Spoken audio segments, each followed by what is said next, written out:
Syllabus Journal entry. We're back again for another report. This is the 14th entry. Thank you for coming back.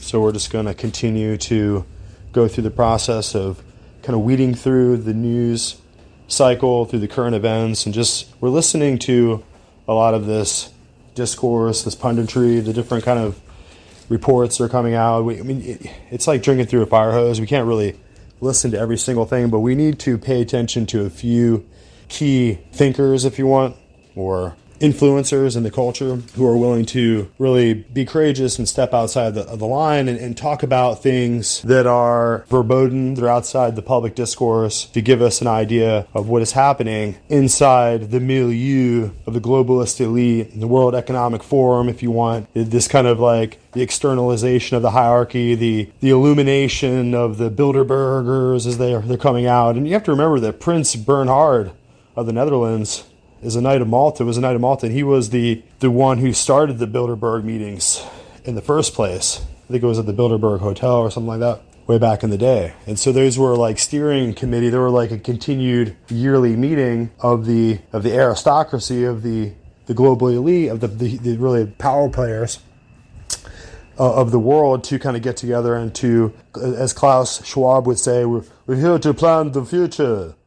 So that's the plan here. It's a continuation of the same thing that's been going on all along, and that's why we're working hard on this particular forum to remind everyone that it's a continuation of the same policies that we saw in 1815 as far as the Holy Alliance with Metternich, Archduke Metternich there in Austria, and he was going to get together with all the crowned heads, getting together for the Council of Vienna to plan for the downfall of democracy and the downfall of America. Because you've got to remember that a republic, a democratic republic, a constitutional republic like America, built on Protestant ideals, was taking the slave class, the serf class, and giving them the power to rule the government through the ballot. So you got to remember that this was a system that was not allowed to exist anymore by the imperialists. The Tsar was there, the Pope was there, all the kings, right, all the nobility were there. And so the same thing happened as it follows in 1822. We kind of repeat this again, that they were there for the signing of the secret Treaty of Verona, which is supposed to be a secret, but we found out about it. And following that, in 1825, the secret Council of Cheri in Italy. And of course, there's the University of Cheri there, which is a Jesuit university. But it's a continuation of this plan of having a committee of the elite that are there to plan out what's going to happen in the world. And of course, if you follow the timeline and you go into the 1920s and the 1930s, you can see that it's an approximation of the planning of the Concert of Nations, or the process of laying in leaders, decades and decades of planning to create leaders and to raise the future generations that would be put into place to destroy your enemies. And that's exactly what Hitler and Stalin, they were the young leaders of the future, right? That's what Hitler and Stalin were at the time. So you got to remember that ultimately Hitler was from Vienna, so ultimately his work of destroying Protestant Germany was totally complete. And the same thing is true with Stalin. And we have to go back in the record here and remind everyone that ultimately it was Francis Xavier who went into China first and really brought the closed imperialist culture of China to heel. And so ultimately China is going to be very impressed by their ability to, their advancements in technology, their ability to predict lunar events and solar eclipses and lunar eclipses and so on, and different events like that, so that the whole court of China and all the nobility in China were totally impressed with the Jesuits. So they've been working there for a long time. We're going back to the 1600s and 1700s. They've been in there. So this idea of China now being a communist state as recent as 1949, it brings us back to the whole idea of the British imperial mandate over Hong Kong. And of course, the imperial mandate went on I think it was in 1841 they were given total control over China when they went in there with their gunboats. It was the Opium Wars. And these Opium Wars were the way that they forced the Chinese population to be addicted to opium. And they destroyed China and they forcefully basically raped the Chinese culture. It's the century of shame. The Chinese have this humiliation over this period where the British are going to do their, forced capitalization of the mainland China there and totally control the whole system. And that's, of course, if you follow back, the Russell family were involved in these kind of overseas admiralty pillaging and pirating of the Chinese people by bringing opium in, which is a powerful poisonous narcotic, and taking all the silver out as they just kind of cracked out the Chinese people. That was history for you. And the Russell family it made rich by that, those associations with the British and with that, economic military war against the Chinese. And so you got to recognize that ultimately it was going to be some time later that the British are going to be given, under the Peking Convention, they're going to be given another 99 years to rule China. And so in 1997, thereabouts, they give it back. But that's after the fact that during that time, in 1949, China becomes a hardcore communist regime. And now they've been built up and weaponized by the traders in American industry and in Wall Street and in the United Nations to become a weapon to destroy America. And so these are the kind of planning that you can see being developed over a long period of time, with an event horizon coming due here at this great reset, when all the planning is coming together into a singularity, and all the economic balance of the global reserve currency is going to collapse. And you can see that the Federal Reserve note is going to devaluate and go into hyperinflation. And it's the same exact thing that you saw happen in Germany in the Weimar Republic, when they had hyperinflation as well. And of course, they had just come out of World War I, and they had a powerful, charismatic psychopath from Austria, from Vienna, no less, to come up and to steer the ship of state into the rocks and become the blasphemy on history that it's become, the whole Nazi regime, in the name of nationalism, right? So that's what Hitler would do. And of course, he was famously Roman Catholic, his family, and the people around him were ultimately imbibed with that extremism, just as we saw the men who were going to pull off the gunpowder plot. The extremism and the religious fervor of these individuals would create the Third Reich in the stated goal of resurrecting the Holy Roman Empire. So that's what the Fourth Reich was. It was the fourth iteration of the Holy Roman Empire, in their words, not mine. I'm just stating what Goebbels and Himmler and all them were saying. They were trying to become another Holy Roman Empire. And of course, the Holy Roman Empire, when it was Charles V, was the Holy Roman Emperor. As a Catholic, he was ruling from Germany. He ruled the Holy Roman Empire from Germany. So that was their idea, was bringing it back to the previous state of imperialism that existed before the Protestant Reformation, before Martin Luther. Of course, Martin Luther in Worms was a German. So you have to understand this entire history. It's very simple to understand it clearly. And you have to go through the entire filter of the news media, and you have to go through the kaleidoscope of schizophrenia that you get in academia, where you come out and your head's all shaved and you have purple tattoos and you're transgender. But you don't know anything about this history. And that's the struggle that we're having here in America, is staying relevant to follow the little bouncing ball long enough to understand that we are in an existential war, an existential conflict for our lives. Because these power players, the Knights of Malta, like Prince Bernhard, who was the key figure starting the Bilderberg meetings, was really just following suit with what Archduke Metternich did in Austria, and he was just following suit with the pattern that was created before them, which was enacted by the Counter-Reformation, and that was ultimately an extension of the Council of Trent.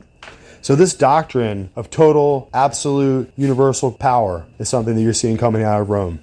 And ultimately, we here in America have to recognize that we don't live in a vacuum, and just, you have all these narcissists nowadays who are just totally eaten up with the whole gay rights lifestyle and the Hollywood paparazzi, celebrity culture, and the hip-hop culture. All these individuals who are just drawn out into their own malignant narcissism have really just lost track of the foundation under their feet. Because in order to be this malignant Hollywood narcissist, the Nicki Minaj's of the world, God bless her heart, in order to be so vapid and vacuous and just so inane and just, you have to understand that you have this bubble of freedom, what I call the America bubble, that you live in.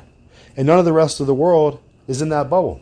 So this experiment of political liberty, this experiment of individual freedom that we have here in America, as we're watching it dissolve and evaporate and decline in front of us, is something that was taken and put into place as a model, constructed in order to protect Baptists and Protestants and Presbyterians, Huguenots, people who are non-Catholics, were expressly coming here, the Puritans expressly showing up here in the new land, creating the Jamestown colony with the express purpose of really getting away from the madness and the religious tyranny and the persecution and the murder and the Inquisition of Rome, right? That was taking control of Britain, taking control of Spain, taking control of France.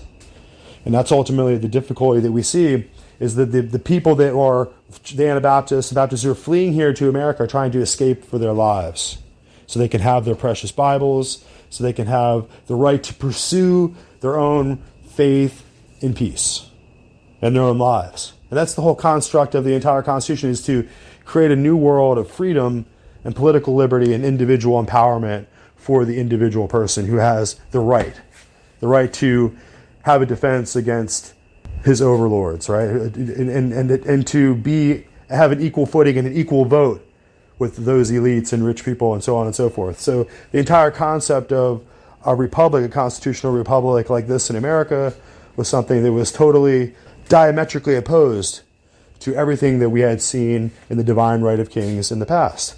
So this entire doctrine out of the Council of Trent is what we're seeing propel the aggressors in 1605 and then the gunpowder plot trying to blow up King James. You can see that it's this aristocracy and this nobility and this elite power structure that Metternich is trying to reorganize and bring together in this subtle warpath that we see in the Congress of Vienna in 1815. In 1822, they secretly signed the Treaty of Verona, where it's going to really be the precursor to those movements that take place right before the Civil War. And you can see that the crowned, bejeweled, money-powered, the banking elite of Europe had a lot of influence in the Civil War of what was going to happen there. So we'll get to that, of course, in later episodes. But the main thing here is to focus like a laser on this continuation of the crystallization of the Counter-Reformation policies to secretly work covertly in every way and to commit every possible crime in order to take advantage of and to curtail the Enlightenment and the Protestant Reformation and this newfound, the Gutenberg printing press, which was able to publish and mass produce Bibles in such a way that everyone could start to read it and the whole population could be affected. Instead of just one person being able to read and telling everyone else what it says, now we had the process of people being widely educated. It was the end of the Dark Ages. And the ending of the Dark Ages and the control, the universal power of the papacy over all the kings. We had men who would begin to resist the papacy, like King Henry VIII. You might not like him, but he still understood that he didn't need to be submitted to the Pope of Rome. He started the Anglican Church. He saw the argument and the benefit of the Protestant Reformation, and ultimately that would lead to Queen Elizabeth, and that would lead to King James I, and that's how we would have the King James Bible. And so ultimately you can see that this conflict with Rome has been the key component, an issue that has been central for some centuries in history, and was central in the development of American history, and the American nation, the American Republic, was developed as an antithesis of the religious dictatorship of the papacy. All right, and the men that are there to, it's not just the Pope running around and having to command everyone what to do. He has a whole army of men who make sure that everything is done right and prepared for him wherever he goes. He's a king. He's a king under law. He's a monarch. He's a sovereign. He's on the equal footing with Queen Elizabeth. In fact, he's even a papal king, a king of the Holy Roman Church. So in many ways, obviously, he's higher than Queen Elizabeth, because he's not just a terrestrial king, but he's a spiritual sovereign. And ultimately, his process of becoming universal monarch is being restored by those men. And he has knights, like we talked about many times in this episode, knighthood orders who are papal knights who are totally dedicated to serve the Pope, and not just go around and preach good tidings of cheer and ministry and gospel to people, but they're there to get out the sword, which is the main thing they carry, which makes them like Freemasons, because Freemasons carry a blade, they wear their apron, they have their tools, right? They have their secret oaths, but they're there also as a military fighter, as a knight. Ultimately, you see that with the Knights of Columbus, same thing. Same thing with the Islamic orders. They always show up and they have their little Islamic scimitar. They're always ready to behead the infidel everywhere they go. So you have to understand this military aspect, the sovereign military aspect of the papacy, of the Vatican. They have their Zouave guards that march around. They always have their yellow and purple colors and their feathery. They wear the old school medieval armor and have the lances, right? They march around in front of the Vatican. Well, that's no joke. Those are serious Swedish military forces, and they've been sworn to protect the Pope. So the whole point of this is that the Pope represents a temporal king and a military governor as well. So we have to recognize that this thing that's happening between the Ukraine and Russia, it's during this period when the Pope goes in and does a special blessing and a special anointing for Ukraine and for Russia, and then not too long after that, suddenly there's this huge war taking place. And then you look at the connections with the World Economic Forum, with Putin and Zelensky. They're both puppets. I mean, they're both men who have been schooled in the same places, and it seems like they're just playing their part. And so this is the kind of concert of nations. This is the kind of intricate, well-placed instrumentality that you can see at work through, like, look at the Georgetown University. And so in this episode, we have this wide range of world history to cover. And world history takes on every possible metric and index, every possible method of measuring and every possible ounce of information that we can get to kind of piece together the whole picture of what's really taking place here. And like we said, when it comes to world history, you have to pay attention to the subversion of the Vatican within systems of power and government. And even if you go back to Napoleon, he was in the triumvirate, which was the rulership of the three, and Abbe Sieyès was on the triumvirate with Napoleon, and of course Abbe Sieyès was a famous Jesuit. So you have to recognize the ruling cabinet, the chamber of power dealing with Napoleon was a member of the Jesuit order. So you have to, if you don't know these aspects of history, even like with the guillotine in France, if you don't know the connection with the man Guillotine who invented the guillotine, and the fact that that he was going to school at a Jesuit university and that he was educated by them and was part of their system of systematic theology, where you could explain away murder and lying and you could kill the king because you had a systematic theological explanation because you were really serving God, because he was a bad king and God wants him removed, and now so by killing the king you're doing God a service. I mean, these are the kind of irrational, twisted, tortured logic that you get when you deal with the Jesuits. But ultimately, Guillotine was a man associated with them, and ultimately his device was used to kill a lot of people in the French Revolution. And same thing if you go back and look at the Jacobins. We did the episodes on that.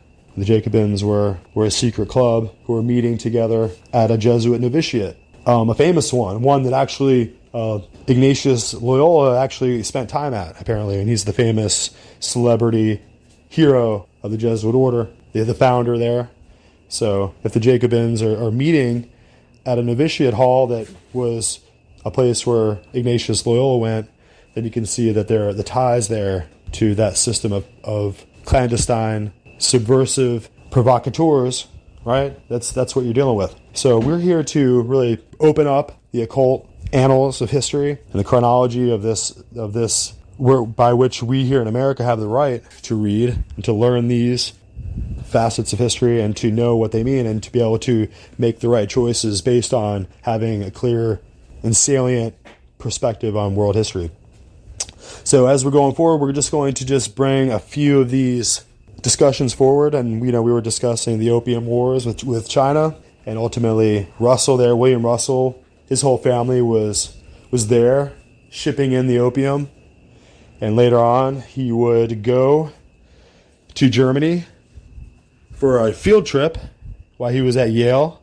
And he would come back from Germany, having visited at the time near William Friedrich Hegel's funeral. Hegel is a famous Illuminatist. He was said to have been the head of the Illuminati after Adam Weishaupt, secretly in Germany, of course. So this is an important figure who dies in 1832. And of course, right around that time, William Russell is going to show up there, and he's going to come back with this new platform, this new initiation into absolute power, and it was Skull and Bones, right, at Yale.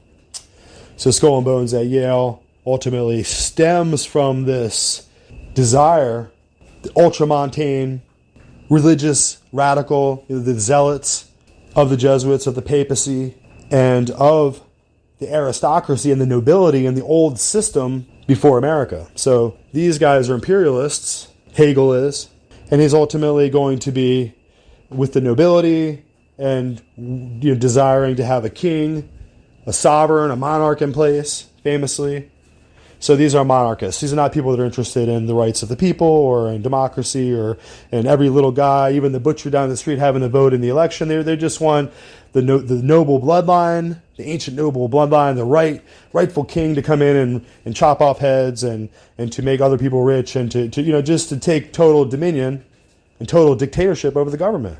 Of course, we abhor the banality of a profane human kingdom. Of course, we love the kingdom of Jesus Christ that is coming because we're good Christian Protestant men. But these kings here on the earth are really just wretches and papists. They're popers. They're here just to do the will of the Pope and serve their knights and to do whatever they're told and to take away religious liberty. Well, religious liberty is the thing we need in America to be who we are. That's something we saw attacked by the World Health Organization over this whole COVID epidemic. Churches were shuttered. People weren't allowed to do their religious services anymore, right? The only thing that mattered was the cultural relativism of medical science. And everyone had to listen to the medical scientist sorcerers as they came out and prognosticated and told us all how it is, how science is, and how it should be, and your churches are shuttered. And so you can see in my way of looking at this, it's just the continuation of the Counter-Reformation, the continuation of the Council of Trent and the Congress of Vienna, and the whole process of twisting, inserting manipulative, clandestine means of inserting the Manchurian candidate into place. You take the guy, the guy from Vienna who is going to be able to serve your purpose, and you put him to place, and he gets brought into power by Franz von Papen. That's how Hitler got into power, was through Franz von Papen. Franz von Papen, a knight of Malta, supposedly trusted a prince, like a duke or something, right? He's a nobility. He's like Archduke von Papen or something, right? And he brings in Herr Hitler, and he brings him in to become the chancellor just for a few short years, mind you. He's a good guy. You can trust him. And of course, they bring in the Manchurian candidate. And same thing with Stalin. Gets placed in there. He runs all the Bolsheviks who they brought in from like Trotsky and Lenin, all the New Yorkers that they brought in, right? They brought them across the ocean, the New Yorkers, the professional Antifa radicals. They brought them in to help overthrow the Tsar. And when they're done with them, they run them off and kill them off, and they bring in their real guy. They're the man of steel, Stalin. He comes in and ultimately you see this concert of nations. You see this program that was laid out in 1815 in the Holy Alliance, right? This process of destroying Russia and France and America and England and just depleting their manhood in this senseless war. That's what the purpose was. The purpose was to bring about a destruction of their enemies by bringing them into war with one another. So ultimately, this process of France having the Edict of Nantes and this rebellious king, Henry VIII, and you have America, this Protestant republic, and you have Germany, the place where the Protestant Reformation was born from Luther, and you have Russia, right? Ultimately, you have to recognize that Tsar Alexander had kicked out the Jesuits, and we're going to do an episode on that, of how there was a Tsar before Tsar Nicholas who recognized the dangers of having the Jesuits in their country and having these Romanists running around, manipulating politics and interfering with the affairs of the state. So, of course, Tsar Alexander is going to have them cast out. And these are the reasons why, the punitive reasons why, decades and decades later, the new generation of Jesuit novitiates who are brought up are going to remember and be taught to remember and to pay back these who rebelled against the papacy, rebelled against the the command of the Council of Trent that all heretics should be burned at the stake, right? That's the doctrine.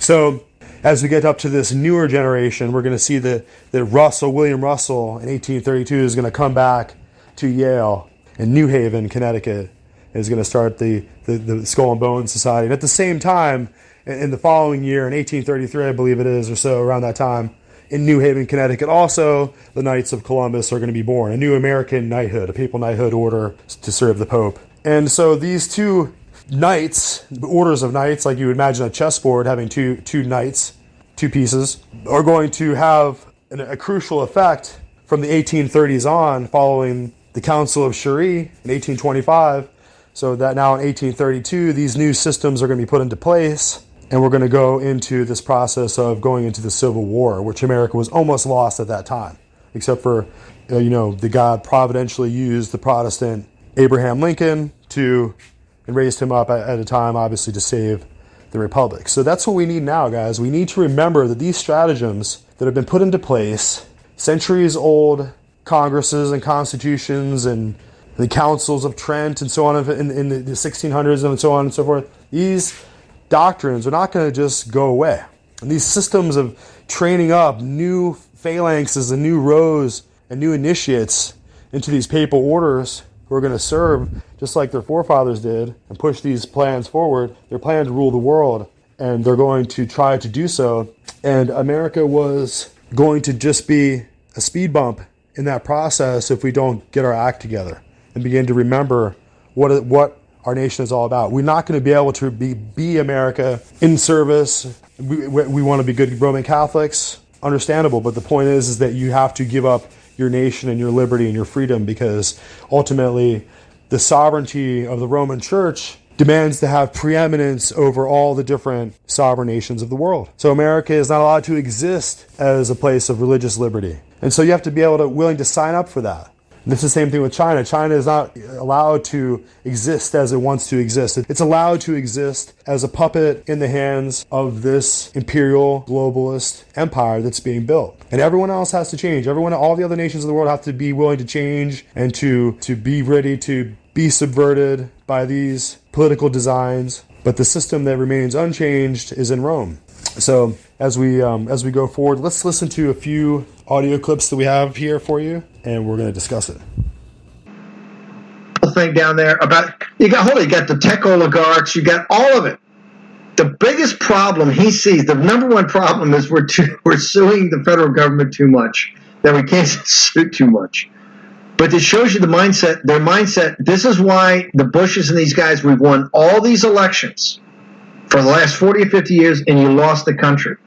You lost the country. Where would this country be right now if we had just walked away and Trump had walked away and said, hey, I'm going to go play golf now and relax? If MAGA had said, you know what, let's not do this. They stole it. We're just going to go sit in the corner and let Christie and let Ducey and let the Bushes and let these guys take over. They're all part of the same thing. They all go to the same clubs. They all hang out the same places. They're all skull and bones. It's all the same deal. It's the exact same deal, and that's what it said. They don't want to be. It's all pro wrestling to them. They want to put up enough form on Fox to make you think they're fighting, and they're not. What does he say? The biggest problem we have with Ken Paxton, he sues too much. I want everybody in the Lone Star State. There's too many lawsuits. There's too many. I think vaccine mandates, mass mandates, CRT poison in your kid's mind, social emotional learning poison in your kid's mind, right? The gender ideology, gender identification ideology poison in your kid's mind. Grooming, the Title 42, everything to do on the border, the tech oligarch stuff that they're fighting. I can go on and on, and election fraud, and go on and on and on about everything.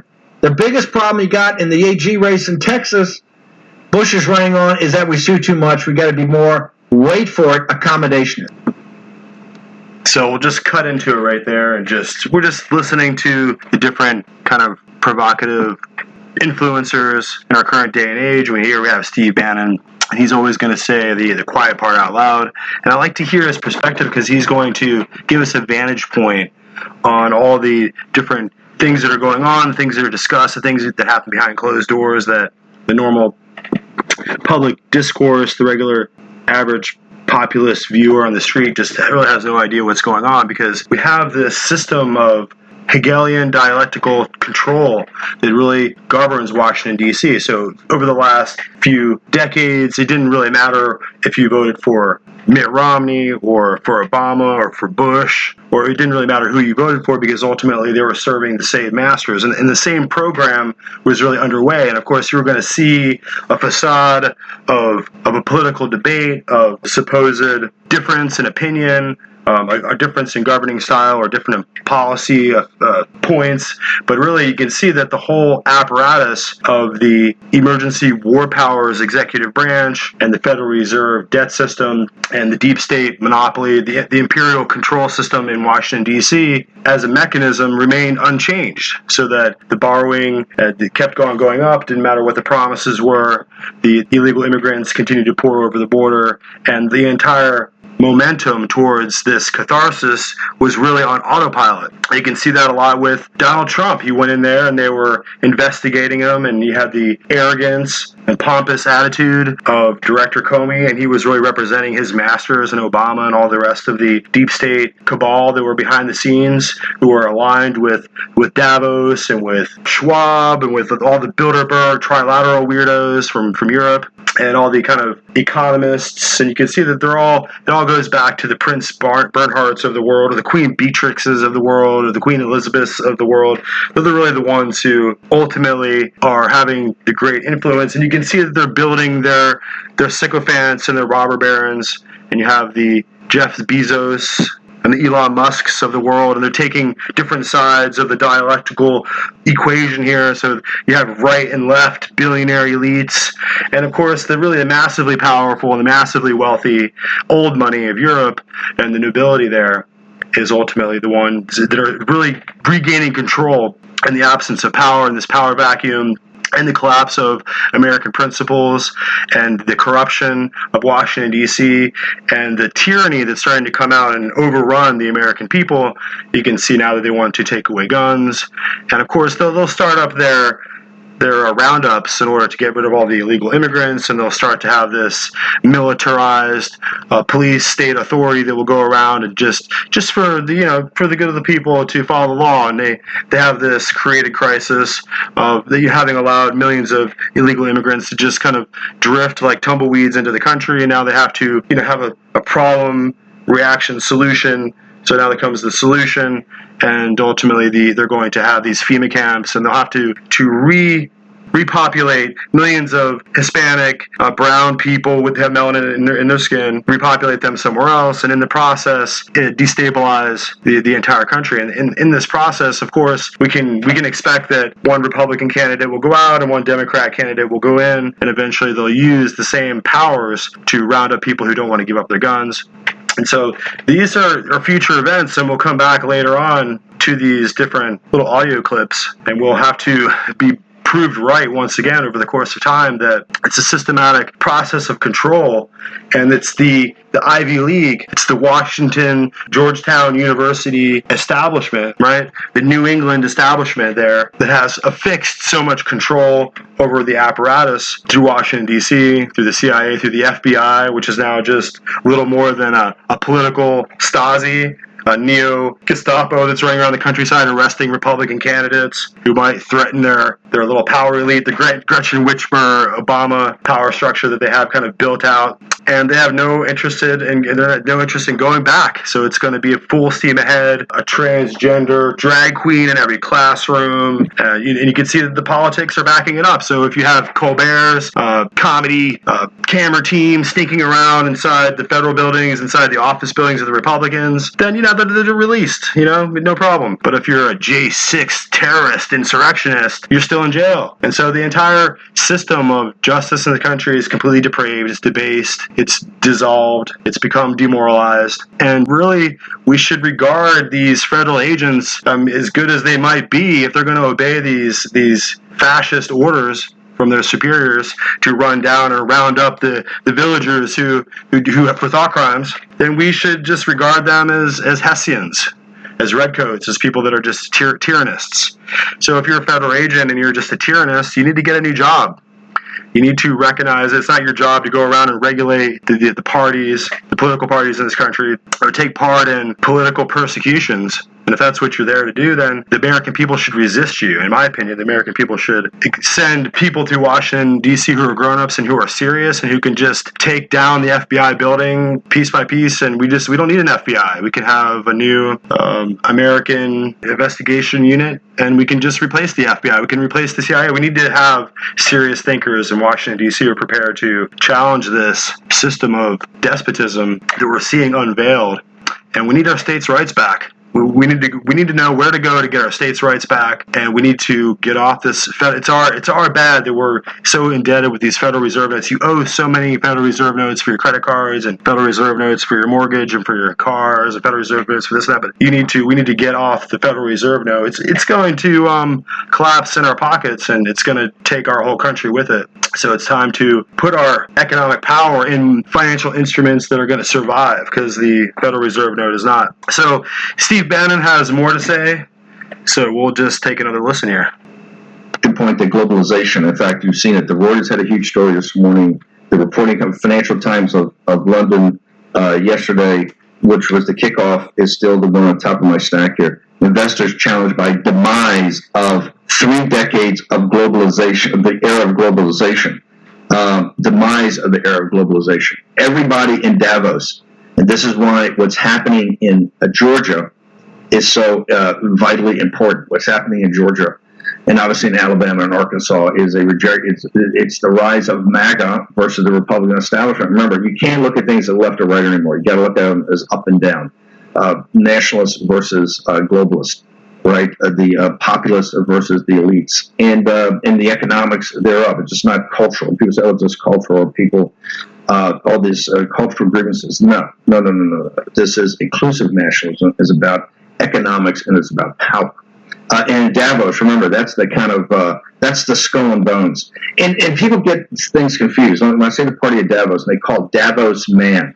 Davos man is not really the billionaires. You got all the billionaires. Remember, they just came a report yesterday, I think it was Oxfam, that said there's been one new billionaire printed every day since the pandemic started because of the way we handled monetary policy and the way that we decided to, at least initially had to do this, but to just continue on with this flooding the zone with fiat currency. It's created a new billionaire every day. And I know the audience, I know you're not being created as a new billionaire and stamped as a new billionaire every day.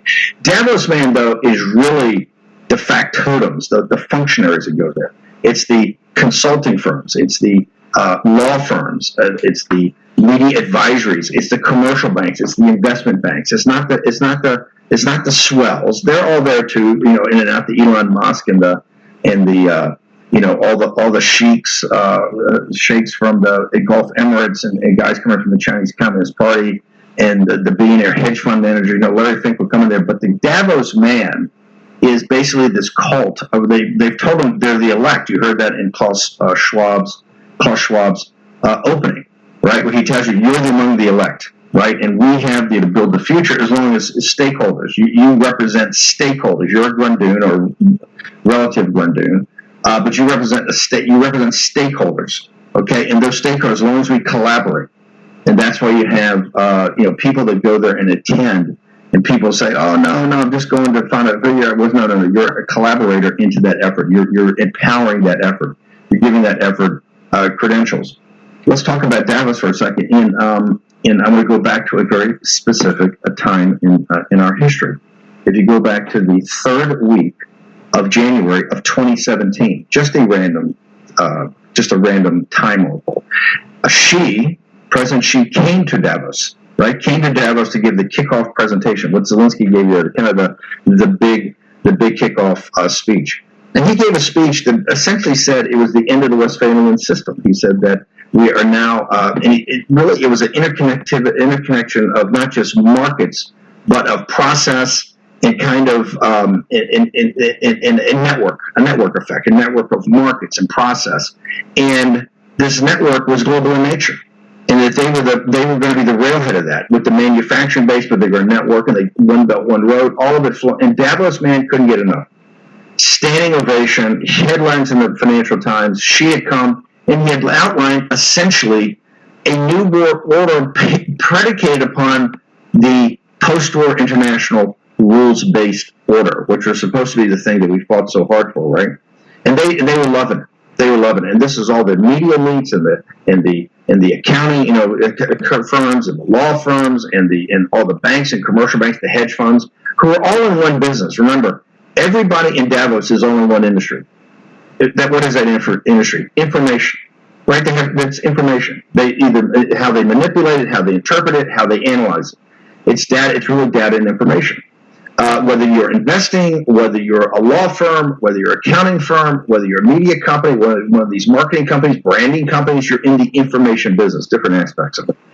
So these people have more information. In fact, one of the reasons of the elect, they say you're the elect, is that you have the insider information and knowledge, right, and data and access to it that the deplorables in rural Georgia do not, or the deplorables in rural Alabama do not, or the deplorables in Arkansas do not, or in the Rio Grande Valley do not. So in many ways, Steve Bannon is an important individual who's coming out right now in politics and who's talking about things that other people won't talk about.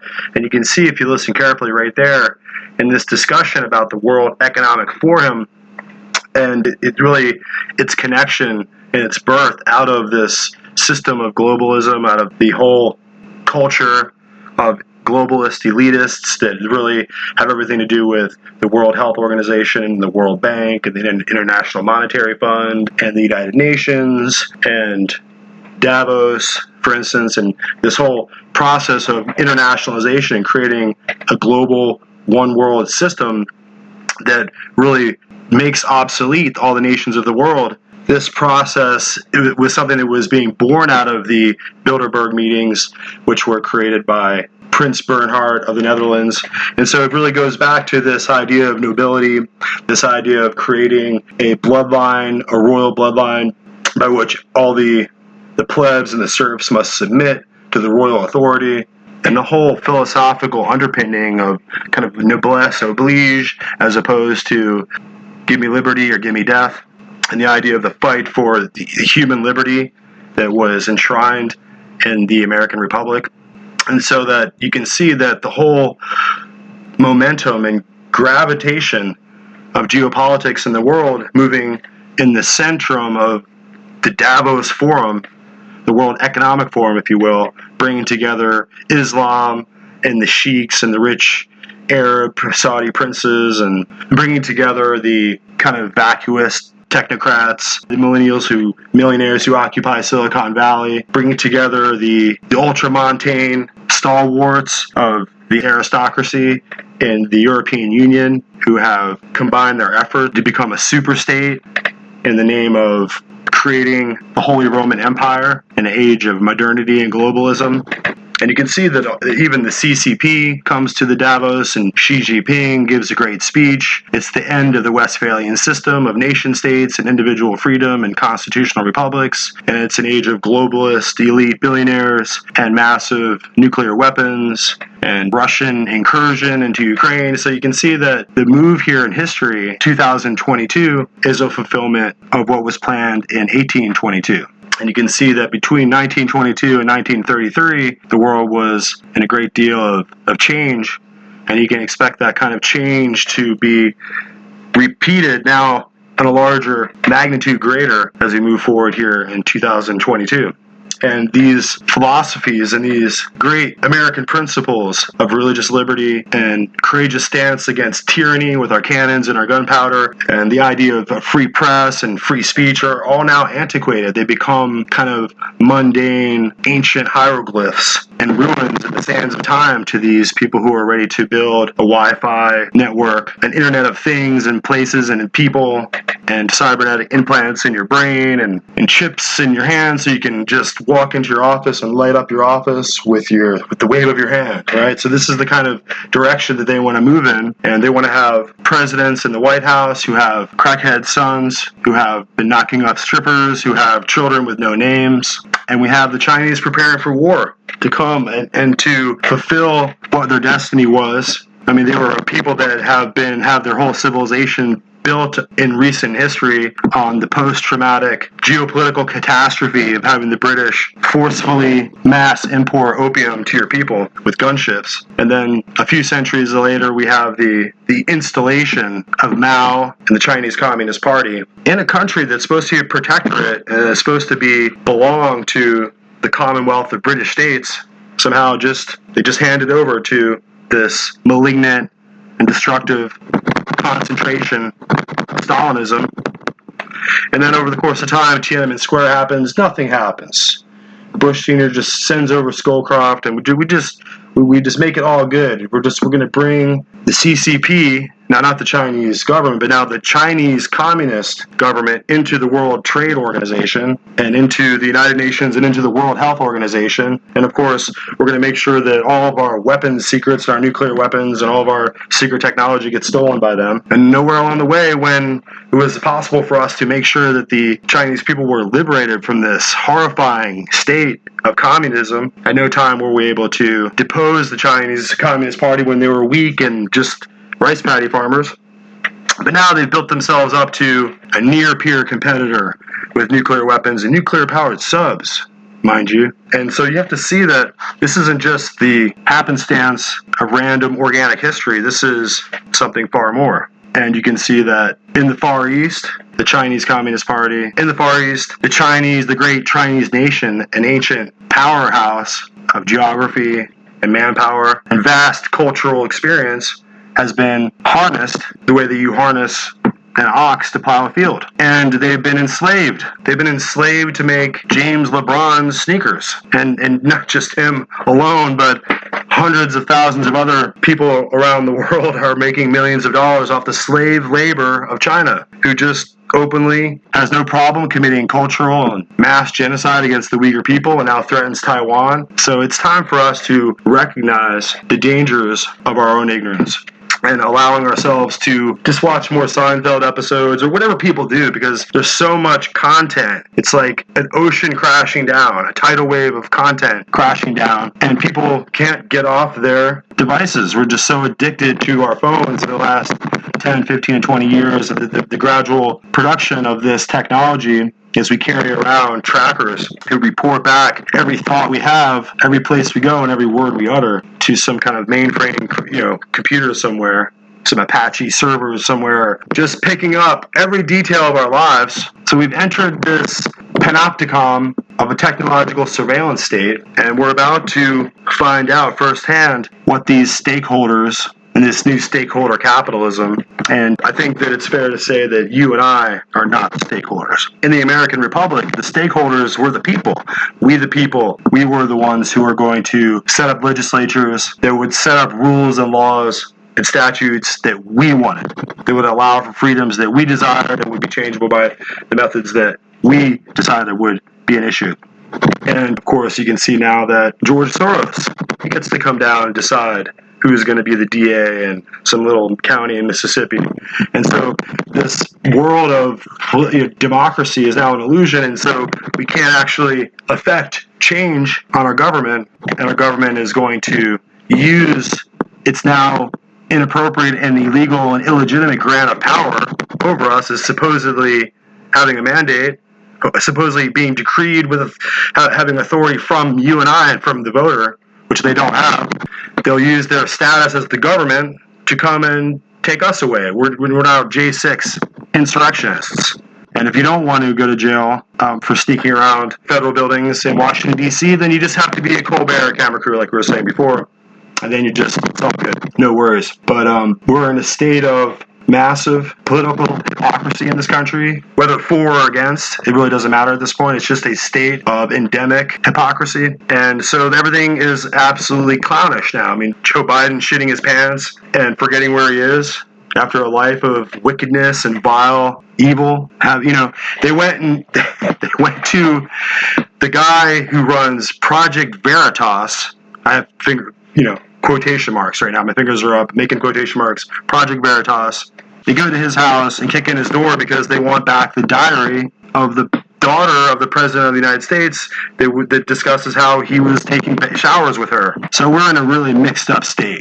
on every level, on every single degree of chakra, right? Things are totally screwed up. So this Great Reset, it really is discussing the fact to enter into this state of economic turmoil and shock that's going to bring us down at a time when the other countries, apparently the ruble is the strongest currency in the world right now, the Russian ruble. We should have invested in the Russian ruble, right? Then we would have saved some of the value of our net worth. But apparently China and Russia are working quite closely together at a time when we're going to face a terrible collapse. And so I think that we have to remember the foundations of the principles of this republic so that we can stand together and bravely face what's coming next. So bearing this in mind, what we heard from Steve Bannon, we have to recognize that it's Germany today. It won't cut off its partnership with Russia to get all of its energy and its oil and its gas. So that Germany today is funding the Russian operations directly because they're totally enthralled and addicted to Russian energy. So they're paying the Russian Federation billions of dollars, and that funds their war efforts. And we here in the West, who are supposed to be partners with the Europeans in NATO, which a lot's changed since the European Union with NATO, don't you think? We're supposed to be partners defending the Europeans against the Russians, and we're over here funding the Ukrainians to fight the Russians in this war that's just getting hundreds of thousands of people killed. It's insane. So these huge machines and these huge combinations of power and this war machinery that's building up, that's allowing these huge segments of the world to align with Russia and with China against the U.S. And now we can see that OPEC is a really big deal. Before it was just Russia and China and Brazil over there just making some little tiny oil deals. But now that all that has come to fruition and they're getting ready to replace the Federal Reserve note, which is no friend of ours, to be honest, as the global reserve currency. But that causes a catastrophe, a financial and economic catastrophe for all those who are the stakeholders of that debt, because that's the American debt. That's everyone who has a social security number. That's our debt. So now this new alliance, this new world order that's being built, it's bringing this framework for a new structure, a new global alliance is coming together, and it's weakening America. So as soon as they take Taiwan and North Korea jumps off, how are we going to defend South Korea? All these different tinderboxes are going to light, all these dominoes are going to fall, and we can see that these arrangements have been structured this way by design. And these are just not just the accidents of history. So we need to look deeper. We need to look deeper and see who these individuals are, where they went to school, and how these things came to be. So as we move forward, let's just let Steve Bannon finish his thoughts here. Now, at that speech, when she finished, remember, standing ovation. That was the Davos plan. This is in 2017, the Davos plan. At the time, remember, these guys in the information business, they knew all about the Uyghurs. They knew about the concentration camps. They knew all about the Uyghurs, right? Knew about the Uyghurs. They knew all about the Falun Gong. They knew all about the organ harvesting. They knew all about the suppression that was coming in Taiwan. They knew all about the underground evangelicals, the underground Catholic Church. They knew about the suppression of the Lao Baixing, the Chinese people. They knew about that she was essentially the head of a transnational criminal organization. They didn't play by the rules-based order. They had gamed the system of the rules-based order to become literally an imperial power. They knew that. They knew all of it. And yet they stood and gave a stand ovation. And this was the future. You see the following to that speech? The network effect of markets, process, resources was the future, the next stage in the New World Order. It shows you that they're totally immoral. They understood all of it, and it didn't matter. It did not matter. 48 hours later, another speech was given. That was at that Capitol. It was by Donald John Trump. It was a speech of the day of his inauguration. So we can see that we're trying to work hard to find a way to describe to you difficulty that we're facing. As you can see, if you put your ear to the ground and listen to the different information that you have available to you, and you compare it and contrast it with what's going on politically, what's going on in the world. You have right now a kind of a sham January 6th conspiracy theory committee in Washington, D.C., run by a bunch of like Marxists and fake, Bush, skull and bones Republicans like Cheney, if you want, who looks like she's on her way out. Oh, dear God, please allow her to be beaten in the election in the name of Jesus, right? When you're praying in the name of Jesus, boy, it's real. Like, you're really like dying. Like, you're like, Lord, please, if we can't get rid of that woman out of there. Anyway, I digress. But the point is that what you see happening is them developing a pretext to try to arrest or charge President Donald Trump. And so you can see that they're in this process. It reminds me of how things went with Pol Pot. They want to just march all the Republicans out into the streets and just have them all shot as a matter of, the Department of Justice. The due course of constitutional justice will be that just shoot all the Republicans. And I think that's the kind of momentum and the kind of swing of radicalism we see with Antifa and with these Obamaites who are really just, they're just sycophants of the cult of the Obamas and the Clintons, and they're coming in to try this street Bolshevik maneuver. And of course, if Trump was ever elected and Hillary was in power, then she probably would have surely taken the guns by now, and we probably would all be at the hands of Antifa acolytes who would be out there in the streets burning down our cars, and the whole country would already be collapsed with military invasion underway. And that's really what happens next year. I mean, as people are beginning to buckle and the principles of the nation are becoming corrupt and people are no longer having any integrity or any ethical foundation, these kind of Clintons will become billionaires, and now the Obamas will become billionaires because of taking the money, the corrupted money from the Chinese and from wherever they can get it. And so justice is polluted in our land. And so that when that happens, the nation is weak and there's no defenders at the gates. There's no defenders at the border. The Border Patrol is now being probably demoralized even further. There's probably more cutbacks. They're probably in danger in their job more than ever. And you can see that if millions of people, a day are sweeping across the southern border and the desert there and these different places, Eagle Pass or whatever, the Darien Gap, all these kind of things are happening and millions of people are pouring into the country. You can see that there's an undocumented illegal underclass of citizens who are now become a huge political target for this political infighting in Washington, D.C. They're just another political football, another weapon that the different parties can try to use against one another.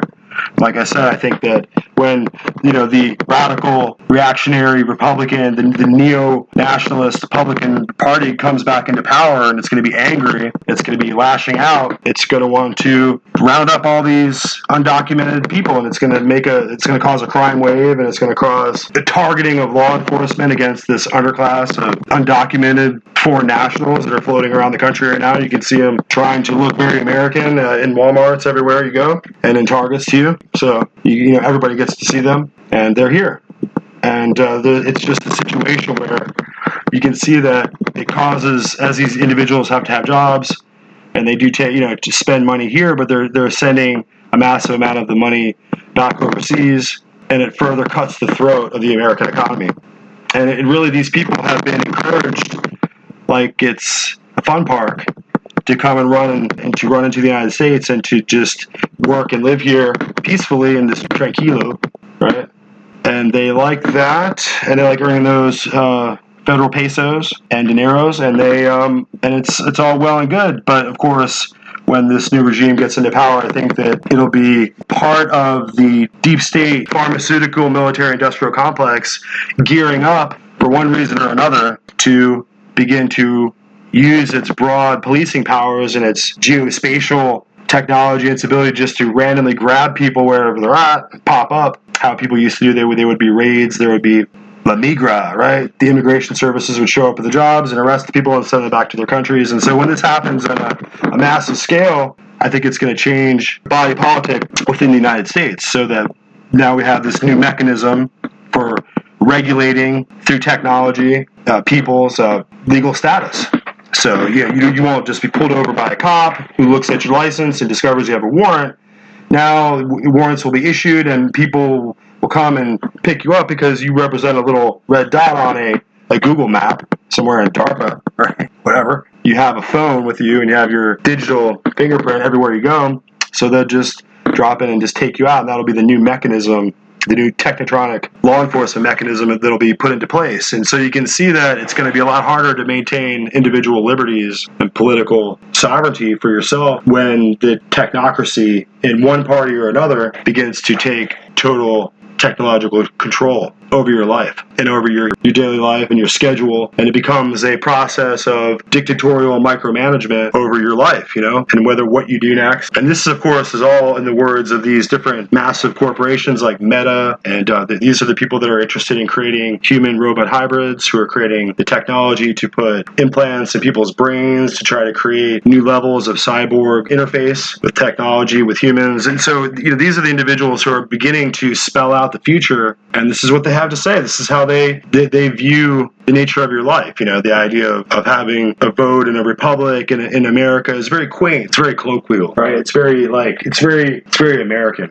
And we have different individuals who are trying to spell out the difficulty that we're having with the New World Order. And we have a whole subclass of ignorant Walmart shoppers in America who want to stop and get the chicken McNuggets at Walmart or at McDonald's, and who have no ability to think outside the red versus blue dynamic. And I don't want this to be you. So you have to recognize that the trouble that we're having is one that pits American liberty and American political jurisprudence and the framework of free men who set up a system of democracy that was balanced in a republic so that even the minority would be protected. And we can see that that now that whole system is of our Declaration of Independence and our constitutional liberty and our right to, as free men, it was laid out in the Constitution, is something that is totally at odds with the rising system of global hegemony that they're trying to create through the technocracy and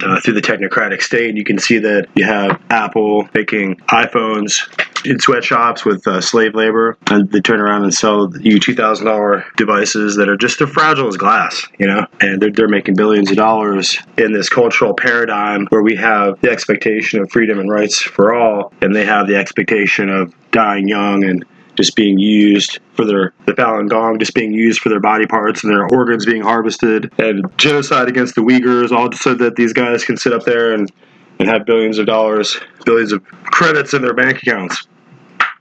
And it's a system that we have to abhor, and we have to eschew it. We have to hate it, and we have to learn how to operate outside of it and build our own necessary social media sites and tech companies and just build our own apparatus so that we don't have to be controlled by this kind of DARPA, Google, Facebook, Amazon control grid. But we would like to bring to you right now and present to you our sponsor for this hour is Wendy's Boutique. Wendy's Boutique Limited is, you can find the website at wendyslimited.com. They have the hottest new styles and the best of women's apparel and high-end, classy ladies gear, streetwear, and all kinds of fashion apparel, accessories. So remember, wendyslimited.com. You can go over there, and if you just make a note in the order and let them know that you're coming from Looking Glass Forum, you can get a discount. I'm sure it'll come up in your promo code there if you go to wendyslimited.com, and just check it out. Like I said, and she's very brave. They're very courageous. It's a woman-owned, family-run operation over there, and they're trying to make sure that, like Americans have to, we have to make sure that our women are beautiful, and that they're fine, and they are confident, and they like to, make sure that they are pleasing their man all the time with their beautiful fashion apparel at Wendy's Boutique Limited, wendyslimited.com, guys. Check it out, wendyslimited.com. So yeah, our sponsor, wendyslimited.com, very brave and wonderful people over there who are very interested in American liberty and independence and freedom. And we were just pointing out to you that this system that's coming online through the technocracy and just through the whole, they said there's no conspiracies, but of course it's a whole system built on a conspiracy where you have the different technocratic elite millennial people over there running Twitter and Facebook and Amazon over there, and they have people that are they'll take down books. Over the New York Times, people they won't allow their books to be positioned correctly on the New York Times sellers list. It's a constant process of trying to get the truth out about what's going on in America, and you have all these censors who are they're in a different kind of dimension. They're in a psychological meltdown. They can't accept reality, so they have to try to fabricate reality. They have to try to find points that support their ideology, no matter how absurd they are. And you can see now that with the World Economic Forum, we have the whole situation that with Klaus Schwab, his family ties to the Rothschild banking family there. He was married in. His parents and family members are tied into the Rothschild family. And of course, he was running the Bilderberg meetings for a long time. And that's like we said before, that's when back when Alex Jones and all those guys were outside just watching those meetings, and everyone, no one had an idea. And it's kind of been externalized now. Now it's kind of been brought out to light, and now they're just all the different apparatus of the New World Order government are kind of being brought online. So you have the World Economic Forum, you have the World Bank, you have the International Monetary Fund, and the Bank of International Settlements there in Switzerland. You have the World Health Organization, the United Nations, you have UNESCO, you have even NATO. This whole arrangement of world order has now taken on a life of its own. And I think that American independence and liberty and freedom and constitutional values, and those principles by which this country was ordained and established, are becoming more oppression and are coming more into focus now than ever before. And it's crucial now that we, like Clarence Thomas is now, like I was discussing with my partners, I mean, I think that his life is in danger. I think they might try to kill him. They hate that guy, and he really is part and parcel of another individual like Donald Trump, who's standing against the deep state Washington control system that's that ties in with the city of London and with Rome and with Brussels. I mean, this whole system of bringing online world government that would cause America to have to exist in a world where the CCP is preparing weapons for our destruction and polluting the whole entire ocean over there in the sky, and the entire area around China is polluted beyond belief, and we are expected to shut down all of our energy operations just to supposedly save the planet. So the propaganda machine that's really bringing us to the end of American sovereignty and American freedom and American security in the world is being articulated by individuals like Klaus Schwab at the World Economic Forum, who is obviously partnering with the CCP and who is obviously partnering with Biden with this Build Back Better plan. And this all leads to a total land invasion of the United States, the continental United States, so that you can see now that they've almost pulled back any chance of protecting or salvaging California. Everyone's fleeing the area, so you can see that's the obvious point that's being prepared. The Chinese already run the ports there. The Chinese are already operating canal, and this the whole thing is just kind of like cinched into place. And the American people out there are just too ignorant and too in a daydream and too busy wearing tight pants and looking at their iPhones and wearing their LeBron James sneakers, so you're replete with purchasing the items made by slave labor in China, and you're just good with it. You've accepted it. The world's accepted it. So when the balance comes due, Americans, when they watch their cities burn and their grid goes down and their 5G doesn't work anymore, and they start to look around as the electricity goes out, and we call this the blackout, and when it happens, people are just not going to be prepared. The debit card and however many US dollar units they had saved up in the bank, it just all will come to nothing. There'll be nothing left. You have no chance of survival if you're not prepared for what it's going to be like after the blackout. So that's our estimation. That's our warning and our dire prediction is that it's going to happen. Could it be weeks or months? But it's something that we're looking at now, since we have allowed this illegitimate Biden regime to come into place. Now we have our enemies inside the gates. So regarding Klaus Schwab, there's a lot of fact checkers that pop up and complain that it's a conspiracy theory, that he's not related to the Rothschild family. But we can show, and we'll add the links into the show notes, that Marianne Schwab was a Rothschild. Her name, she was born Marianne Rothschild, and she married into the Schwab family.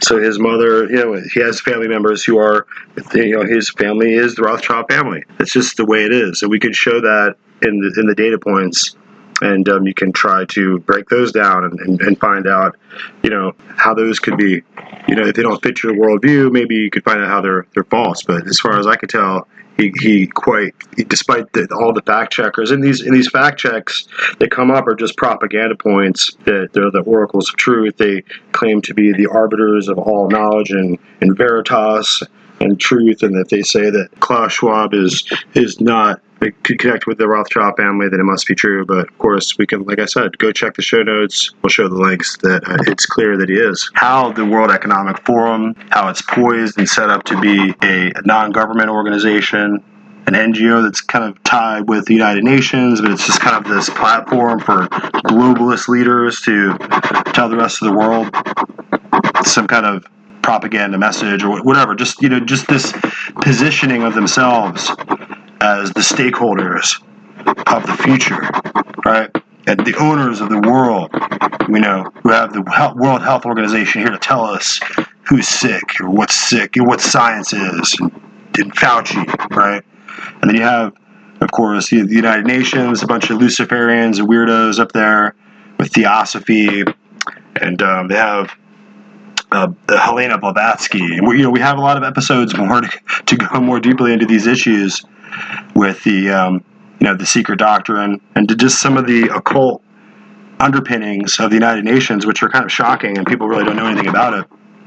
They're just generally ignorant because Hollywood presents the United Nations as the great hero that we should be working for, and the future always depicts spacecrafts with the United Nations forces on there, and so these are the kind of structures that are implanted in our mind. This kind of ideology of globalism is implanted in our mind through these different arts and through these different mediums of television shows and Netflix series, and so it's this complexity. We have to understand that the United Nations, the World Health Organization, the World Trade Organization, the World Bank, the International Monetary Fund, and UNESCO, on and on and on and on. All these different private organizations were developed to depict the structure of world government that we're all supposed now to kowtow to. We're all supposed to now get in line and take our shot from the World Health Organization and get our monetary units from the World Bank, and we're all supposed to get our rights from the United Nations Declaration of Human Rights, and all. So it's just this mind-numbing ocean of propaganda that crashes down on us, and begin to forget the ground that's right under our feet, which is our American Constitution and our political liberty and our individual freedom and habeas corpus that protects you and I from the encroachments of the government to just come in our home and to take our goods and just to kick us out on the street and remove all our money. And the protection, the barrier of legal protection between you and I and the state is this Constitution. And so they're getting ready to try to shred it. George Bush called it outdated, and so he ultimately, the skull and bones man, is really a sycophant and a coadjutor of the Knights of Malta and the papal structure. And you can see that Jeb Bush is a Knight of Columbus. It's pretty well known. And you can see that ultimately they represent the forces of globalism and the forces of nobility and aristocracy. They represent the forces of the papacy and the ideology that devolves us back to serfdom, back to the Dark Ages, back to the universal authority of the Pope to command the kings of the world and to command governments and to give papal bulls and papal encyclicals to command all the small people of the world. And so those days are done, but they're working hard to bring back that system of universal dominion over all nations. And so there will be no Declaration of Independence. There'll be no Bill of Rights that we set up and establish a constitution for our own self-government. Okay, that will not be allowed. So that's what we're seeing. That's where we're seeing the continuation of the fight of freedom here. And so they have to ultimately demoralize the American people. That's the only way to get at America. You can't get at it through the military or through its economic power. You have to get at the American people, and you have to demoralize and corrupt them beyond recognition. So you can see today when you have the Hollywood actors, and you can see that their peer culture, that the celebrity culture is completely sick, it's completely drug-addled, and it's completely just eaten up with all these different kind of political platitudes and the transgender gestures and the BLM stuff. And of course, it all contradicts itself. It all contradicts each other. Because if you're just so woke, and you support BLM and you support transgender people, what about the Uyghurs? They just don't count. They're just like the bus boys. You just slap them down, send them away, and they clean up. They clean up your dishes, right? Just screw them, right? They're not part of the woke mob, that's taking advantage of American independence and American privilege and American political liberty under the Constitution to be all woke. And so you can see that this is an endemic state of hypocrisy these individuals are in. And they can't explain or defend themselves in any kind of debate. They can't explain what they mean, and they can't explain why the little kids in elementary classrooms have to be groomed with this transgender sexual ideology. But so you can see that pretty soon it will be totally chaotic, absurd, inane psychobabble, and it won't make any sense at all. It's just the process of trying to empower victimization as a prerequisite for trying to burn down your own country and your own culture. So we have a really good explanation of this. Let's listen to this fellow. I like how he just lays out the struggle that we're having with the globalist Davos crowd, who is bringing together a powerful economic, military, and energy-producing bloc of nations who can rival the United Nations, which now stands alone, with Biden over there shitting his pants in the chair, and Hunter Biden over there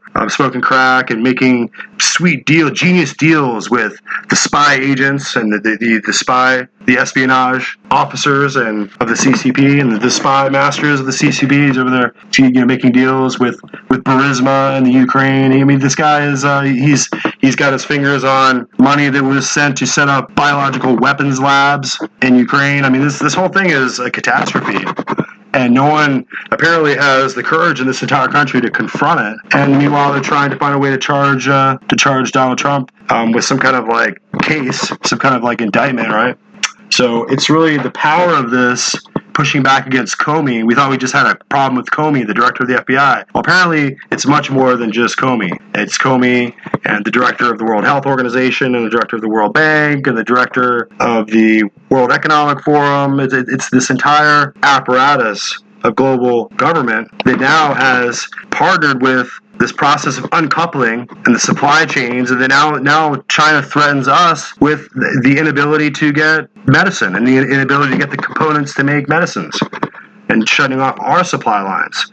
So now the whole global apparatus of the rules-based order that we almost single-handedly invented is now being used to boycott us and to separate us from the different mineral resources and the different rare earth minerals that we need to ultimately get out of the earth. I mean, this is really Taiwan, the ability to make chips. I mean, it's one of the biggest chip manufacturers of Silicon Valley West. Well, the book gives the basis for what we're watching here at Davos, really, and also in the Ukraine, which is this kind of we're calling it now a ghost empire that is supranational, that is above the nations.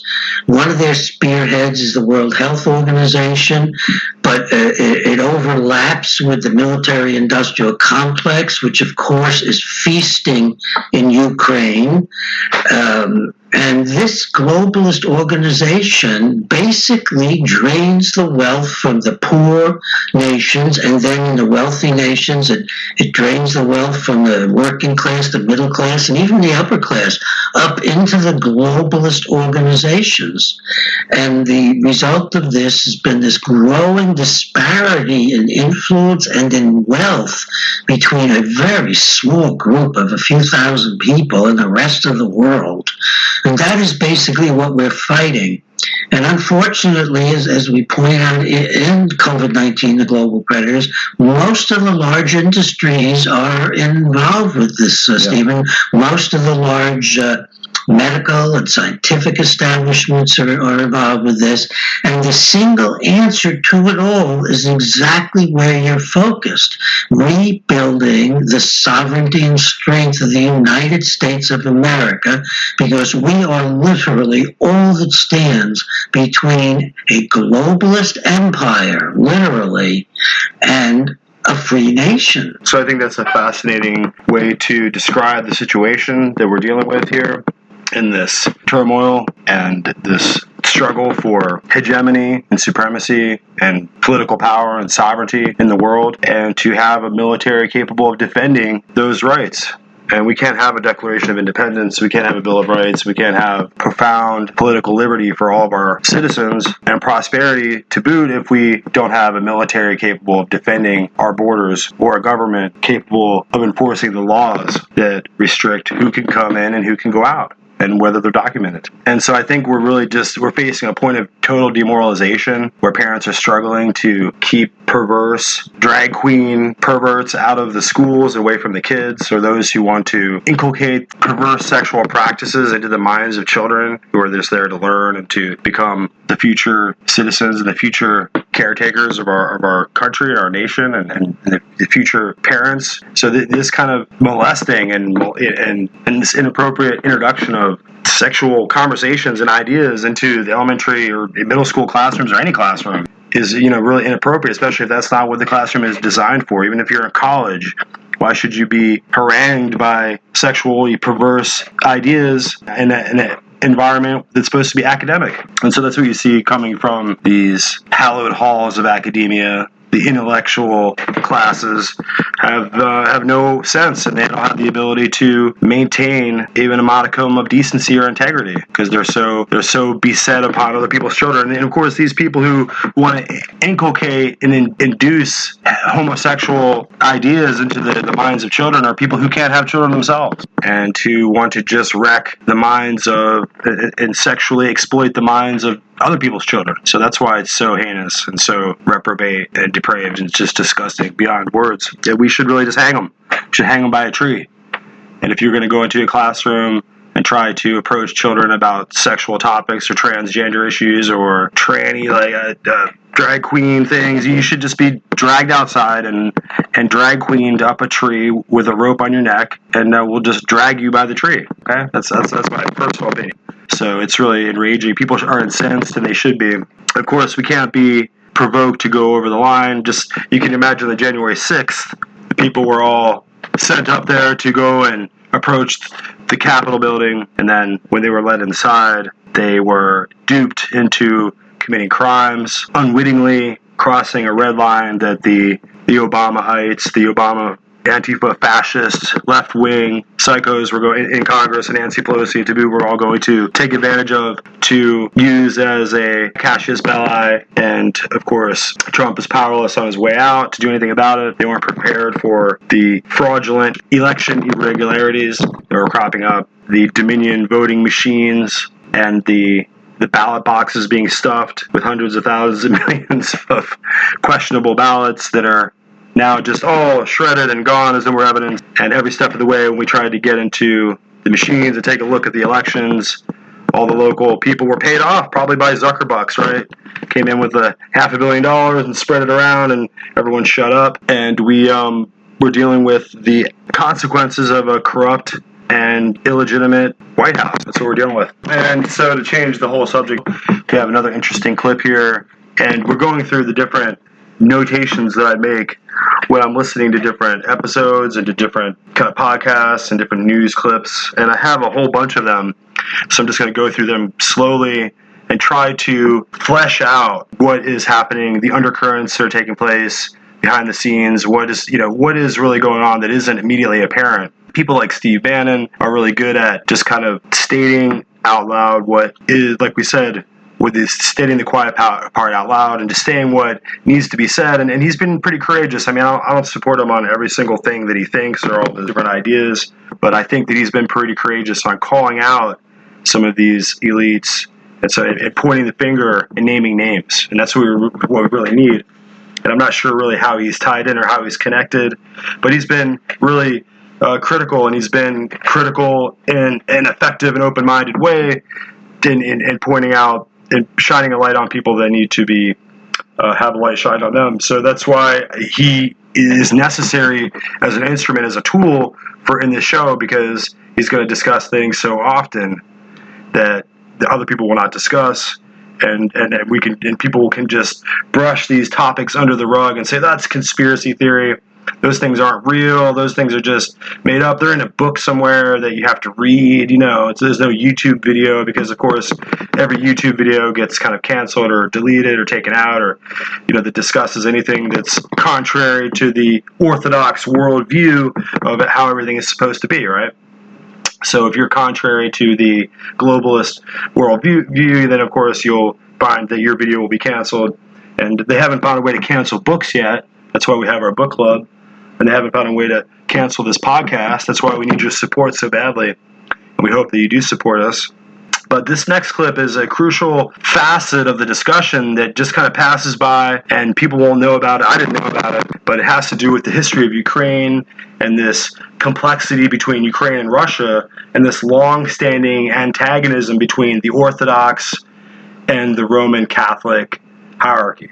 So on one side you have the Orthodox Church, who maintains its independence, and it maintains the independence of the hierarchy of its priests and its bishops away from the magisterium of Rome. So they're not underneath the papacy and the authority and the spiritual authority of the Pope, okay? So they have their own independent church, kind of like the Anglican Church or the Protestant Church. Eventually they disagreed with the papacy and the Vatican, and they split off, and their churches separated, and they maintained their own Christian religious traditions separated from Rome. Of course, that's not something that's allowed to happen. You're not allowed to have a Christian church that's separated from Rome. You're not allowed to be a Protestant or a Huguenot or an Orthodox or anyone that's, you're not allowed to be a part of the Christian church that's separated outside of the control of the Vatican, because then they call you a heretic and they try to subjugate you or burn you at the stake, or they send the crusades after you, or they do something. They send Hitler after you to burn you in a gas chamber, or Stalin will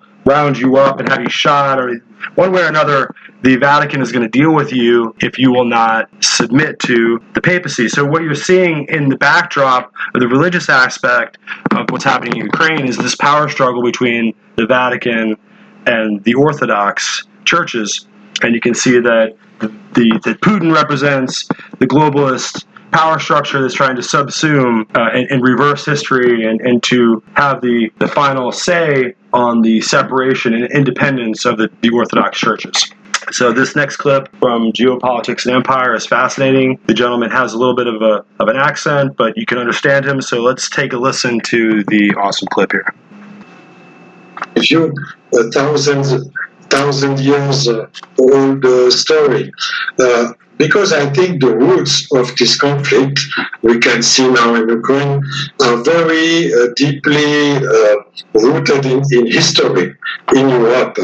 And in my view, everything has started with 1,200 years ago, when a new emperor came into power here in Europe.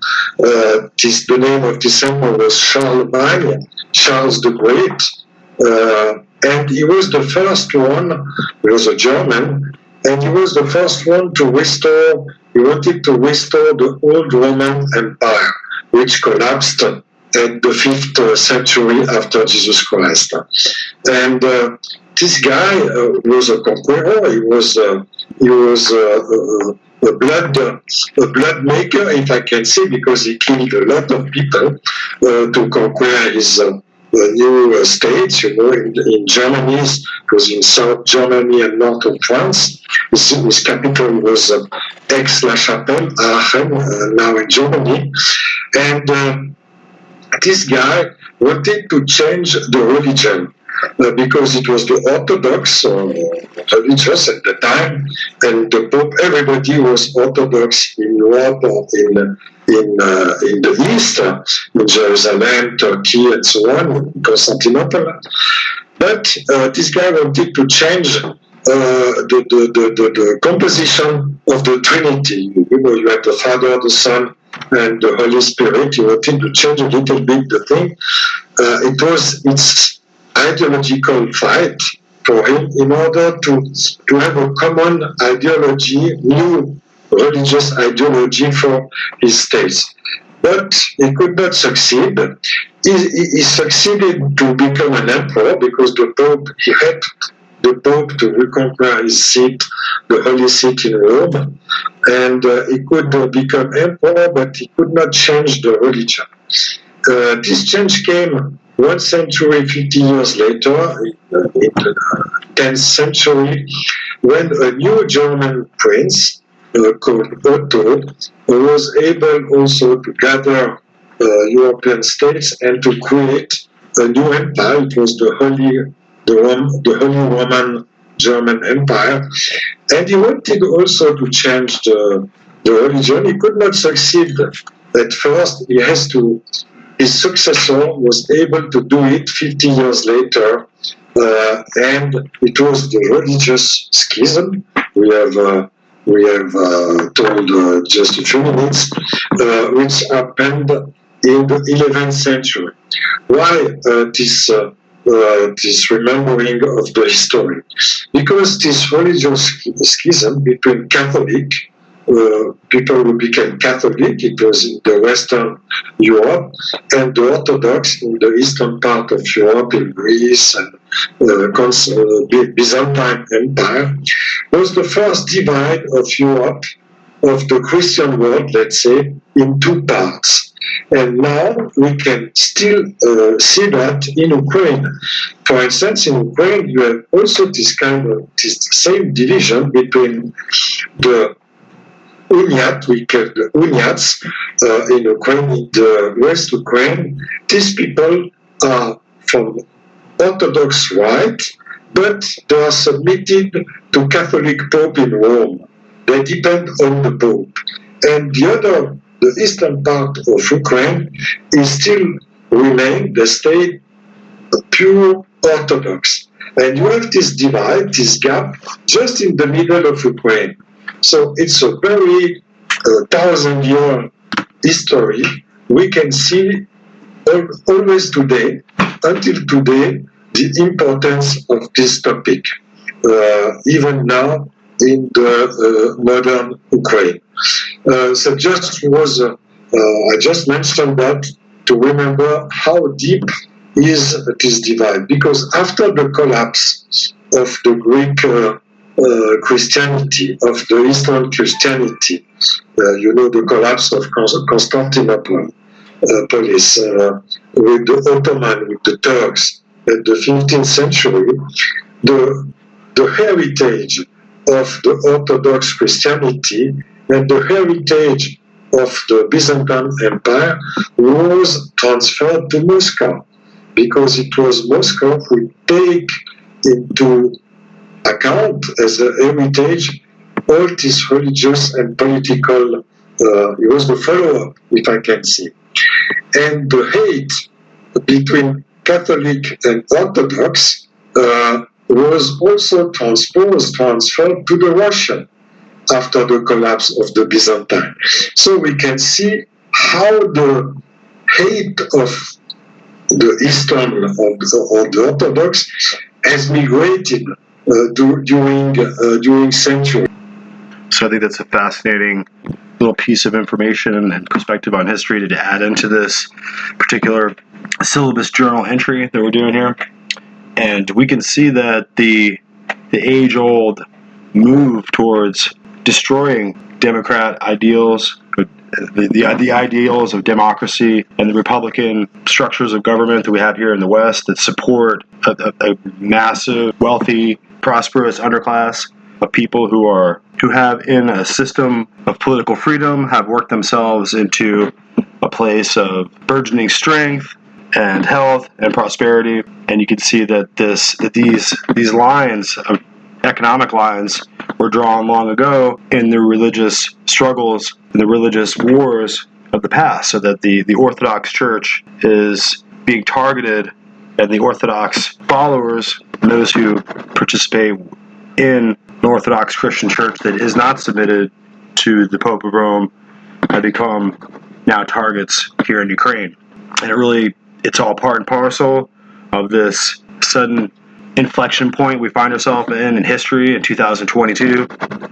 And we can see that it's a continuation, once again, just as the gentleman was saying, that it's a continuation of this move for world conquest, this move towards destroying any vestige of the Orthodox Church that exists there in Ukraine.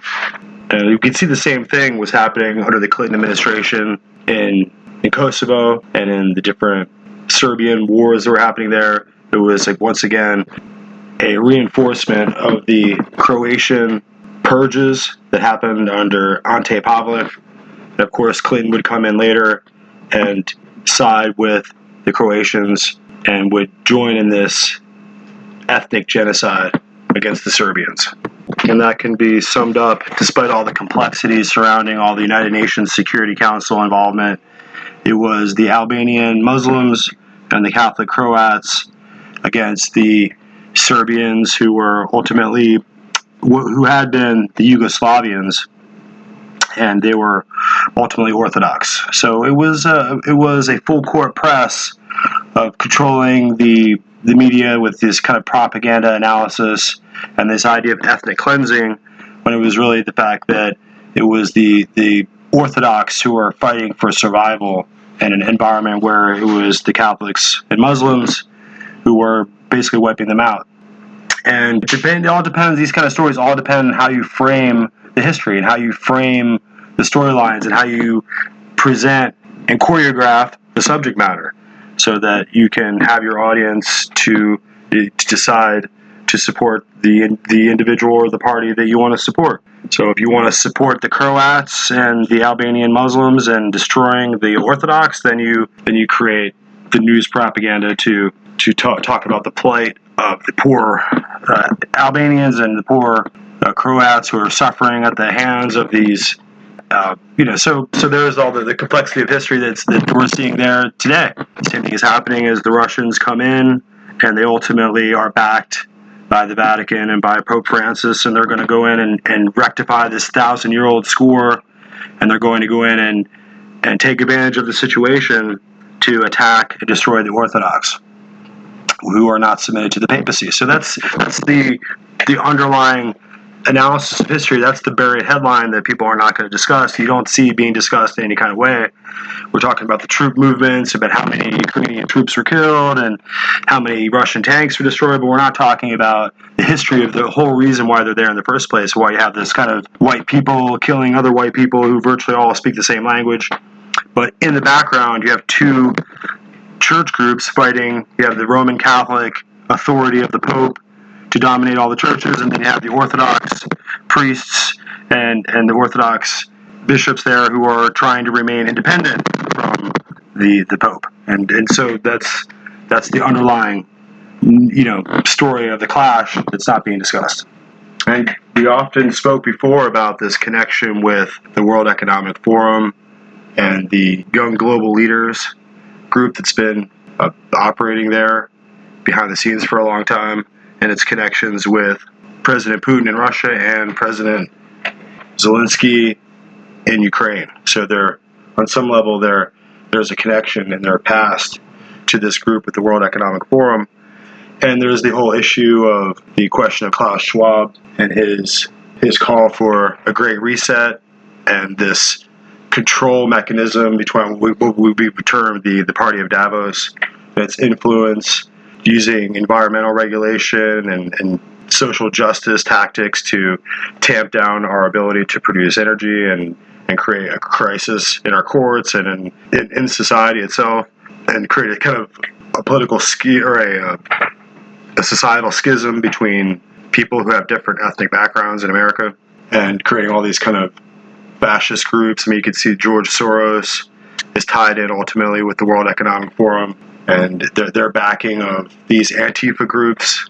So there's a lot there, a lot we need to go into, but we really need to explore this individual that's really just speaking so much about, because they're obviously able to predict now kind of scientifically the financial default and the collapse of our currency. And so they're able to get ready to put into place this new economic order in the collapse of the global reserve currency. So as we talk about this, let's introduce this podcast, Truth Matters, and listen to a little bit of their discussion. I think this is going to be a very, very interesting one. So today we're going to cover this concept that's been going around quite a bit. There's a lot of people on both sides of the political and social spectrum that have heard this term, the Great Reset. And we're going to dive into that a little bit today. I think we're going to try to educate people to separate fact from fiction and give a little bit of context on what we can glean from this that will help people prepare for what's coming, but also get an understanding of how these people are moving, what they believe, and why they're doing what they're doing. So as we dive into that, we're going to look at what the World Economic Forum has to say about this, because this is kind of one of the organizations that is giving us an outline of what the Great Reset is. And they've given us a definition. I'll read it here for you. It says, the world is at a historic crossroads as economies everywhere attempt to pull themselves out of a COVID-19 induced hiatus. The damage inflicted has been horrific in terms of lives taken and livelihoods lost. However, it presents an opportunity to rebuild in a more inclusive and responsible way. Coronavirus-related lockdowns provide a glimpse of what is possible in terms of limiting pollution, and pandemic human toil illustrated what can happen when healthcare systems and social safety nets are neglected. Now it's up to leaders in the private and public sectors to seize the moment and help create a more equitable and sustainable society. There's a lot of trigger words in here, guys, that I want to draw out because we're going to see this common thread as we go through more and more and pick out what these people are trying to shape. What do you guys hear when you hear this description from the World Economic Forum and some of these trigger words such as opportunity to rebuild a more inclusive society, social safety nets and healthcare systems being neglected? Do these things start to stand out to you as interesting given the context of what we know? Oh, one thing that you find immediately is that common community, which links into solidarity. Those are all the buzzwords that we hear in the world today. And the divides that supposedly have divided humanity, they must disappear, and we must all become part of one melting pot.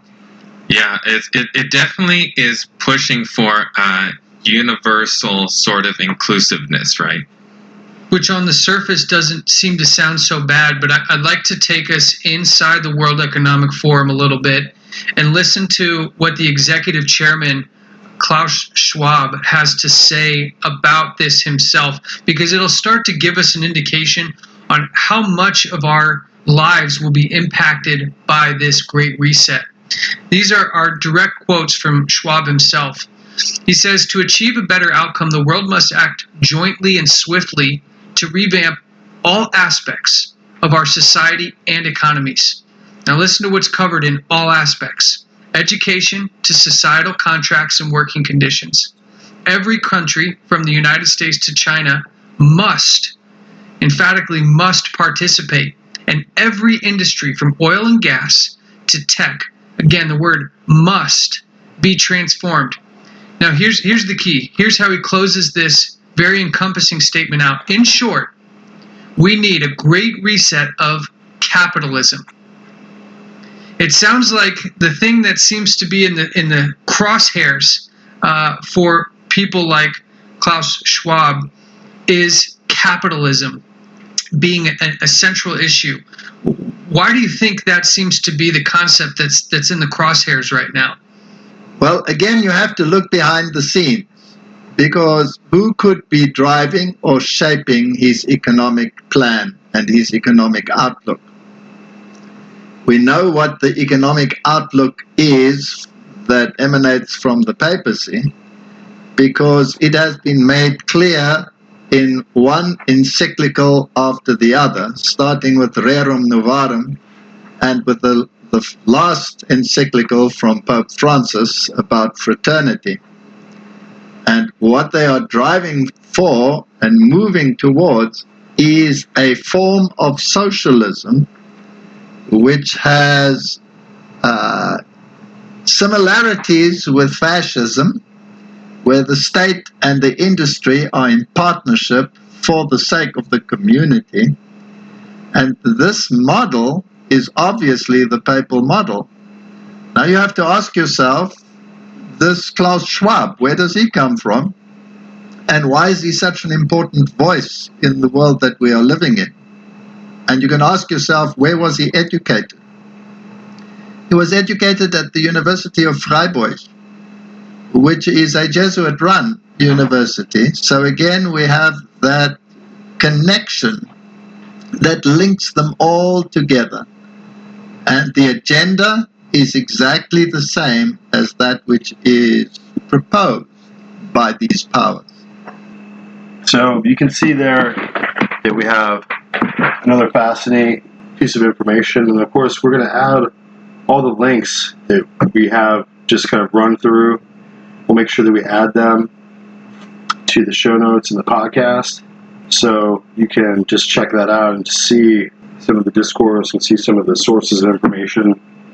And we're happy to provide that and just try to proliferate this particular aspect of knowledge and the facets of history that are obviously not available. They're not being made available to people. They're not educated on the nature of the fight for freedom and the American Revolution and the Protestant, Baptist, and really Puritan revolution and rebellion against the aristocracy and the tyranny of the kings and the nobility of Europe. And we're still in the same, our entire model, our entire thesis for existing is as an opponent and an enemy of the tyranny, the tyrannists, and the unaccountable nobility who ruled over us. So with such horrifying results that we saw throughout European history. So that the Pope, the King would march the Huguenots down and have them burned at the stake at the behest of the papacy and the Pope's men. And so that's what you're seeing here, that this entire Constitution and this entire process of taking the lowest and the weakest among us and empowering them with a democratic Republican Constitution so that we can have self-government in order to ensure that we're not ruled over by arbitrary liege lords and kings and so on, and popes. And then we have our conscience is free to follow the gospel of Jesus Christ and to have our Bibles and our weapons for self-defense. And it's all part of the articles of our entire government here. So in order for them to have supremacy, America's democratic Republican values have to cease to exist. So as we're going forward with this kind of information, we're trying to do our best to make sure that we keep this alive. We keep it alive in you, keep this historical record awake. We need to go back and check my facts and see that what we're talking about is true. And we welcome you to join us.